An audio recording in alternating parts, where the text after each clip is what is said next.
प्रिय विद्यार्थियों, जैसा कि पूर्व में मैं आपको इसके अर्थ के बारे में चर्चा कर रहे थे, तो अंत में मैं आपको ये कह सकता हूँ कि रोकड़ बजट के अंतर्गत यह अनुमान लगाया जाता है कि आने वाले भविष्य में एक निश्चित समयावधि के अंतर्गत व्ययों के लिए कितनी नकद की आवश्यकता होगी तथा संस्था की सामान्य गतिविधियों के लिए कितनी रोकड़ एकत्रित की जाएगी।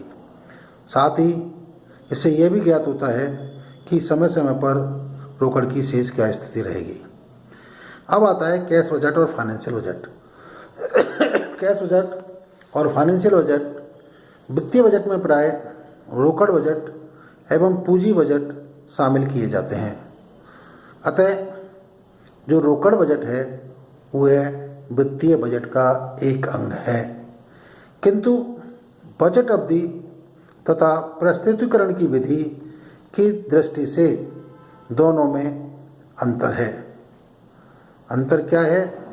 पहला अंतर तो यह है कि रोकड़ बजट सामान्यतः एक वर्ष के हिस्सों जैसे तिमाही, मासिक, अर्धवार्षिक आदि के लिए बनाया जाता है, जबकि वित्तीय बजट कई वर्षों के लिए बनाया जाता है। दूसरा जो अंतर है, आप ये कह सकते हैं कि रोकड़ बजट में रोकड़ की प्राप्ति एवं भुगतानों का लेखा जोखा करके अंतिम रोकड़ शेष दर्शाया जाता है, जबकि वित्तीय बजट में रोकड़ शेष में होने वाले शुद्ध परिवर्तन, इंक्रीज और डिक्रीज को दर्शाया जाता है। अब आता है कि रोकड़ बजट के क्या उद्देश्य हैं। What are the objectives of cash budgeting. रोकड़ बजट सामान्यतः निम्न उद्देश्यों की प्राप्ति के लिए बनाया जाता है। नंबर 1, बजट अवधि के विभिन्न समानांतरों में संस्था की नगद प्राप्तियों का अनुमान लगाना इसका उद्देश्य होता है। दूसरा, उक्त समानांतरों में संस्था की वित्तीय आवश्यकताओं का अनुमान लगाना।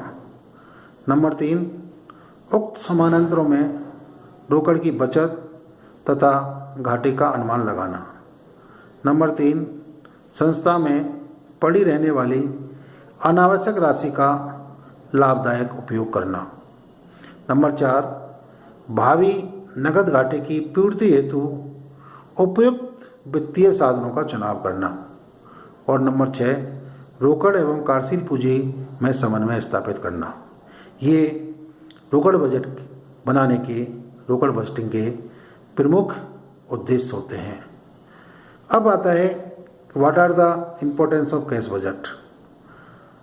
संक्षेप में, रोकड़ बजट किसी भी व्यावसायिक संस्था के लिए अत्यंत ही लाभकारी और महत्वपूर्ण है, क्योंकि इसके तैयार करने से निम्नलिखित लाभ होते हैं।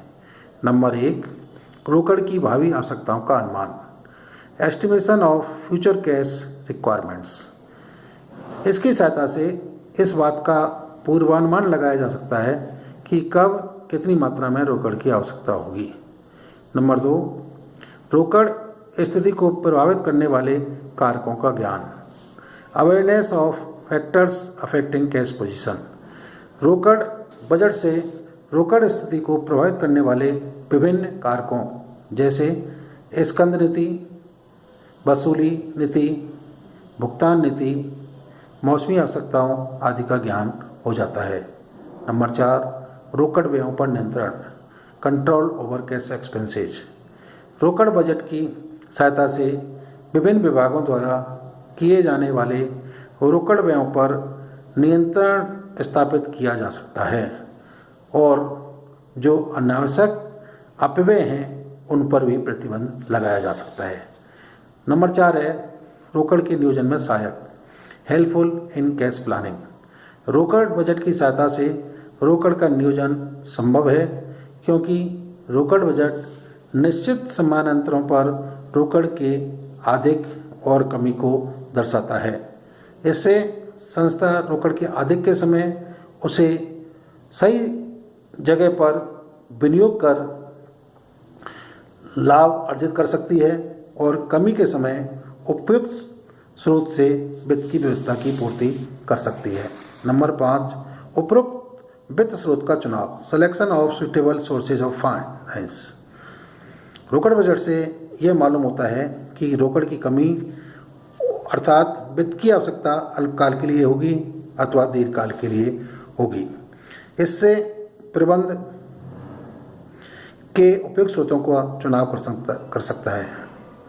अल्पकालीन आवश्यकता की पूर्ति बैंक अधिकृत से की जा सकती है, जबकि दीर्घकाल आवश्यकता की पूर्ति हेतु अंश और ऋण पत्र जारी किए जाते हैं और दीर्घकालीन ऋण प्राप्त किया जाता है। नंबर 6, ऋण प्राप्ति में सहायक, हेल्पफुल इन गेटिंग लोन्स। रोकड़ बजट वित्तीय संस्थाओं से ऋण प्राप्त करने में भी मदद करता है। इस बजट के द्वारा ऋणदात्री संस्था से केवल व्यावसायिक संस्था की ऋण आवश्यकताओं की जांच कर सकती है। नंबर 7 न्यूनतम नगद कोष से कार्य संचालन, ऑपरेशन विद मिनिमम कैश। प्रभावपूर्ण रोकड़ बजट की स्थिति में संस्था न्यूनतम रोकड़ से अपना कार्य कुशलतापूर्वक चला सकती है। उसे अत्यधिक रोकड़ शेष रखने की आवश्यकता नहीं पड़ती है।